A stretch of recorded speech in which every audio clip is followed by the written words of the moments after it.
keessaa ba'i tokko kana jee. Lammaffaa fatiin waan fedhe yoo siin jeellee siif ta'ee jira. Namni waan namaa godhe ni dubbataa hii jette. Inni ganama galgala yoo dubbatees waraqaa barreeffatee addarra barreeffatee micootanaaf waa godhe jee yoo dubbatees haqa qaba. Dubbatullee rakkoo hin qabu. Homaa yoo dubbateellee sin arrabsin. Sin arrabsin, sin xiqqeessine dhaggeeffadhu as biratti waan hubachuu qabdu. Osoo si xiqqeessee jiraate ati immoo kana naa godhe kana keessaa haasoo qabdu. Isa si biraa miti akka siitii miti akka Oromootti galata qaba. Siif godhee jira, siif tahee jira. Osoo si dubbate namni waan takka si godhee si tumullee jechuu. Fakkeenyan siin jedhaan akka itti guddannees akka itti dhufnees akkasi beena. Namni waa namaa godhe yoo nama tumeellee rabbumaa fi hawaasaa fi uummatatti dhiisa si galee. Ati deebisumaa jala deebisuun qabdu. Ganamaa maa gastii banateeti miti an amma isaatu dubbatus ani dhageenya dhugaa yoo dubbanne ani ajandaa akkanaa keessa sin seenu. Mana banatee ganamaa galgala arafaatiif godheen jira yoo jee tokkoffaa waan ati hubachuu qabdu rakkoo san keessaa si baasee jira moo sin baasne. Arafaati ya lubbu si baasee jira miti. Maayikii dhaggeeffadhu. Qoy dhaggeeffadhu deebisaa qofa naa deebis. Bikka aduun achi Somaalee san keessaa mucaan kun si baasee moo sin baasne. Dhaggeeffadhu na baasee jira. Ani maal jechuu barbaade mootummaa galee. Lubbuuti yaadaan qoy si dhaggeeffadha. Si baasee jira mi ati wanti ati ilaaluu qabdu si baasuu san qofa. Namni yoo si arrabsees waan fedhe siin jees rabbitti dhiista. Fakkeenyaaf siin jee yoo ani si mucaa si arrabsullee nagarree garuu akka dubbitti gaafa dubbatan. Nam tokko gaafa waa si godhee abbaan si godhe sun ganama galgalatti dubbataa oleehu namni sirraa dubbatu hin jira. Fakkeenyaaf ijoollee Arsii haa taatu, Wallaggaa haa ta'u, Harargee haa ta'u mucaa ati sirrii hin jirtu micootanaaf goote garuu maaliif akkana gootaa jaanii itti ni dubbatan. Osoo inni badii qabaate garuu badii guddoon si bira jirti jechuudha. Oggota akka muut godhadha.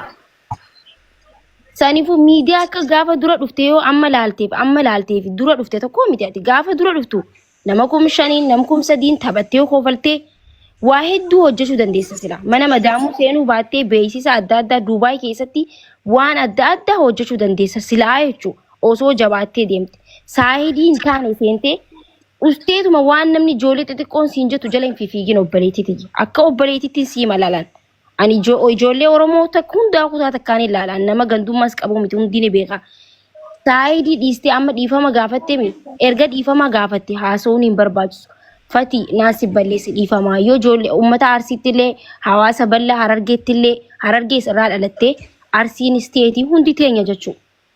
Dhiifama gaafattee akka duraanii keetitti taphattee koofaluu malee yoo fatiin deebi'ee biyya guutuutti anaa isiif godhe jee haaseellee kalaama takka jala osoo hin deebisin callistee kabajumaan taphattee koofaltee yoo beeksistes beeksifattee yoo mana madaam dalagadhu obboleettii koo miidiyaan akkasirratti hin fayyadamne ijoollee xixiqqoo hin dhagahiniin siin jaan hangama xiyyaana kana siin jaan waan dubbattu yoo qabaatte si dhaggeeffadha.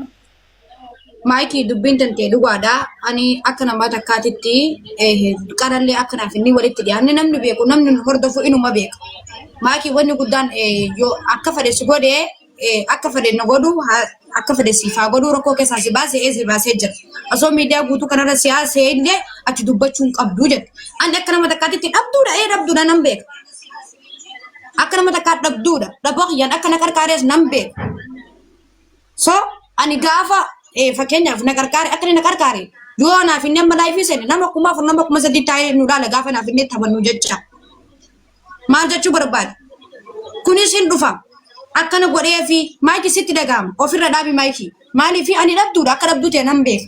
Si galee dhabaan akka na qarqaares nan beeka. Dhabduudha. Rakkoo san keessaa na baase na baase. Na qarqaare na qarqaare.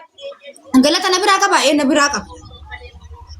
Gaafa amata dhufaa dabra durirraa ibararra qofa miti durirraa naaf inni wallollee wajjin jiraanneera gaafa naaf inni waltaa wallaahi aziim gaafa nam mana maryamaa san jiru numaan oobse malee arra dubbadhe malee numa oobse laalaa meeqa buqqat takka jedhee lama jedhu akkas godhee fi akka niin beekanu akka inni naaf godhe anu eenyu olitti beeka namni inni godhatu maal fakkeenyaaf akkana godhee qoymee guutaa gadhiifamu akkana godhee fi jiraa yoo jee maaltu si aarse waan nama aarsu miti si arrabse Naafa siinjee bal'aa siinjee natti dhaga'ama maayikii natti dhaga'ama maaliif natti dhaga'ame jedhi nagaafadhu gaafii naaf dhiyeessi deebisiif deebisi. Hayyee gaana dhaggeeffadhu lubbuuti jedha maaltu jira ni beektaa osoo inni ilma dhiiraati la ilma dhiiraati miti mucaan kun ilma dhiiraati osuma mucaan kun fayyaa qaba nama maraataa miti osoo ganamaa galgala naa godheef akkas godheef jee hawaasummaan gabbee maaliif akkana jettaa jee dubbiin fakkeenyaaf isarra ni deebite osoo akkas haja'u ta'ee jechuudha garuu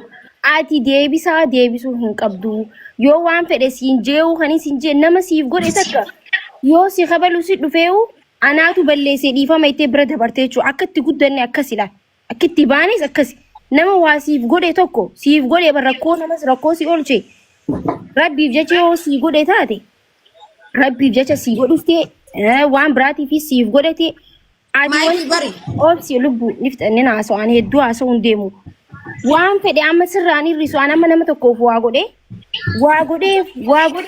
godheef jecha yoon oole rakkoo hin qabu an qaballaan naaf hadhattu ati taakkasii jee an qanan arrabsinitti godhee fi waan godhe haasee bar osoo hin godhini haase ilmi namaa cubbuu namarratti haasa osoo namni tokko abaluu waliin hin rafiin abaluu wajji rafte jee adanna wajji rafte jeetu nama haasawa namni siif godhee haasa'u miti tigalee osoo akkas hin godhin akkana goote jee namni maqaa nama ni balleessa ati waan laaluu qabdu kaanis dhufee yoo arrabse jabaattee dubartii jabduu taatee hojjattee beeksisaas haa ta'u mana madaamiis haa ta'u jabaattee hojjattee waan barbaadde gochuu ni dandeessa jechuudha namni gaafa dalagatee zannaxee of tahee deeme abbaan tokko itti dubbatu yoo ijoollee xixiqqoo ol galchiteetuma ganda namaa kaanis dhufee ganda namaa arrabse kunis fatiin akkas nuti waasii godha nuti waa akkas hawaasa irraa dhalattees kabaji ijoollee arsiitis kabaji oromoo kutaa 11 ija tokko laali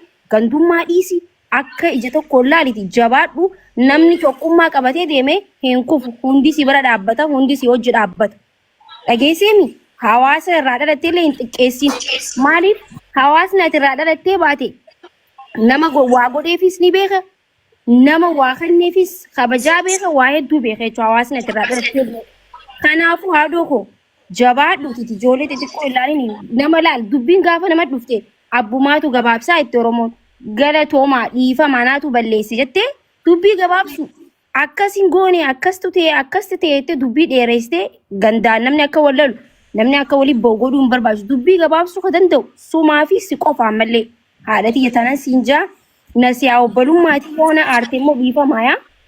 Lakki sitti naare maayikii maaliif atillee gorsa bareedaa naaf dhaamtee akka namoota akka baay'ee si kabajaa baay'ee si jaaladhaa kanaan durallee gastii seeneen turre gaaf tokko wayii seenee maayikii dhugaadhaa ani gandummallee hin beeku namallee hin tuqu namallee hin geeku fakkeenyaaf amma namni sira jiru ciisee si dhiitaa jedhan nan beeka san waa hundan hanga dandeettu qabda hanga baadhattu qabda maayikii tiyya si galee waan numa waa si godhe kanaawu hanga dandeettuu fi hanga baadhattuu fi hanga fudhattu qabda si galee bishaan morma gee abbajjeesa. Namni osoo fudhattee akkana naasoo ilaala amma haasawa ammaa kanaaf dhiisi bakka yoo dhiiste waati maali yoo dhiiste rakkoo jira. Maayikii yoo dhiiste hoo. Obsa qoy naasoftaa maakinaa geessitu. Buutiyya naasiin jira warra amma asirra bahee si waliin jira si maal jenna jedhan warra saayidii keessi galchee nama sitti hoofarsiisu nama sirri si arrabsiisu deemu kana ofirraa dhiisu obbaleetti yaanaa siima saayidii hin qabatinii dhiisi ashmuurii hin barbaachisu. Bakka dhiifamaa naatu balleesse dhiifamni rakkoo hin jirre nama guddaa dhiifama nama gaafatu saa kanatti namni yoo situme osoo silaa badiin tantee ta'uu baatteellee dhiifama yoo jette guddina kee ibsa kabajaa kee ibsa bikkaarraa dhufte kabajaa qabaachuu kan kee ibsa malee baalogumina hin ibsu yoo ati ashmuurii asirra dubbatte yoo makmaaksaan ashmuurii xuxuute bareedaa miti gabaabsitu biidhaan sin jechuu barbaadanii bakka nagatti haa lubbu. Maki warri darbitan obsa ina softa obsa amma ufte tartiba ke egina softa wanni kuni tartiba baachu qaba obsa isi arafat maal goota seetalal tokkofa ifama gaafatun ke beekumsa nama beekatu ifama gaafata amma tartiba na caqasi yoo si ta'e tartiba goota bakka isi muze salaam alaykum maal goota arafat nasraan agaltu nasra lenin galtin bakka Bakadisa dubin dumatee jira amma dubin dumatee jira disa maayikii fittee Arafat. Ila la dubbiin uummatee miti. garuu obsa agastii wayii keessa sergee ture ani namayyuu kan arramsellee kan Sarabbadhu ani waan matakkitti dubbachuu barbaade obboleettii Ayyee dubbadhaadha. waan guddaa dubbachuun barbaanne. Ayyee asirratti maaltu jira waan dubbatamuu qabu maakiin fittee jirti haa galatoomtu obboleettiin teenya wanti dubbatamu hin jiru tokko jedhe obboleettii yaa wanta takkitti wanti akka obbolummaatti siidhaam obboleettii akiraati waliin beeknu adda waliin dhufne argaas beeka malee. Ati nama ta'a yoo ka jettu taate abbaan fedhe bakka fedhe kutaa fedhe nyinyi yoo jedhe afaan kee olirra kaa'e dalagaa kee dalagadhu jijjiiramuu feetaami dalagaa kee dalagadhu. Ka fedhe dhufee haasayaami haasaya namaatii gurra hin kennin. Assalamu alaikum. Ka kanaan ala wanti jiru hin jiruuti yaa'ii dhiisaatii miidiyaa irraa gadi bu'iitii dalagaa ta'etti kuti namaaf deebii deebisuu hin deemin namni bar gajjedhee yoo dalagate booda ol jedha. Kanaaf ani wanna haasayamu maakiin haasoftee wanti haasa'u hin jiru galatoomii waan kana dhiisiitii asumatti gadhaabii bu'iyyuu miidiyaa irraa deemi dalagaa ta'e dalagadhu yoo dandeette waan rabbisi jiraachiseen hin jiraatta. Kanaan ala abaluu akkas na godhe abaluu akkas naan jedhe ka jedhellee haa jedhu ka si godhellee haa si godhu bar namni tokko yoo si miidhe bar rabbiin biraan sin darbu. Sii ta'ullee rabbuma biraaye si miidhullee rabbuma biraaye tanuma lamaanii tana lamaaniin ala hin jirtu kana waan ta'eef haasa'e ofirraa gabaabsi namallee hin komatin hawaasallee hin komatin dubbii asumaan lafa kaayitii haasa'e ofirraa dhiisiitii kaayyoo ta'etti kuti antanuman jedhaa waan biraa waan jiru. Biru galatoomii antana duraan dhaamsadhaamee fi mee hogguta akka Arafaat na dhaggeeffadhu akka itti reefu gastii takka irratti harkette yes na harkitee jirtaa hogguu isin biraa guyyaadhaa nu biraa halkanii anamma halkan na bira walakka isa halkaniiti guureefuun tana ani dubbi maaliin siin jemma duraan hoggaa dubbiin tun dhuftu osoo dubbiin tun hin dhufin Arafaat dubbadhu challenge maaliin siin jee tureen gaafa dubbiin oowwituun deemtu san arrabooda sooshaal miidiyaa irratti isin arkin mucaan sunis nama galataati galata nu biraa qaba galata si biraayis qaba girrisaa jala kana deemee wacuufis deebisaa hin kannin tana booda jijjiirama irratti fookasti godhe jijjiirama irratti xiyyeeffadhu sagalee ta'e amma booda sooshaal miidiyaa irraa hin dhagamin siin jeemoo siin hin jenne micoo gaafa sun. Bareedaadha. Okay. Amma dubbuma abbaan fedhe namni waan fedhe haa ji'u nutilleen waan gartee fuula durarratti karoora atirra qabdurratti mee namni muutu godhadha namni amma ol seenansaa namni gartee waan fedhe siin jechuu danda'a. Maaliif jennaan yoo ati harrabanteef mucaa kanallee si arrabsiisuudha malan namo birootillee si arrabsiisuudha malan warrumarraan tana si gargaare kanallee gartee walitti si buusuudha malan ati amma booda sammuu teetiin jee seenaa adda addaa sitti himee wanniidhaan jee akkumaan amma siin jechuudha jirutti hogguunan amma ganama kana hirriba irraa ka'u sooshaal miidiyaa siituutu wanni ta'ee jira jechuu ganama hoggaa hirriba irraa ka'u akkumaan siin jette amma nu bira walakkeessa halkaniiti sa'a ja'a akka Itoophiyaatti halkan irraa jechuudha amma nu bira nuti. Hogguusaniin maaliin jee dila asrii tanaa dila galgala kanaa waan keetiitu deemuudha jira. Niin dhufee ammaan tana siin harkadhee asirratti ol ba'e. Amma waan jettee dila deemuudha jirtu. Laal namni hogguutu akka nama arrabsa jaan. Abbaadhaatu sheeriif godha. Abbaadhaatiitu paablikiif godha. Maaliin siin je'ee tureen akka maduraatti karaa hin banin gorsa nama wallahi maayikiin haa galatoomtu jecha dhugaa sittiin ati imma sooshaal miidiyaa obsa gabaabsi yaa seenullee itti gabaabsinee yaada kenninee baana atillee Arafaat nama gabaabsi gaafa uti namni kun hunduu sii fi nageenya buusuuf ta'ashi nama niyyaan caqasitti gabaabsi nu haasofsiisi obsa gabaabsi qalama lama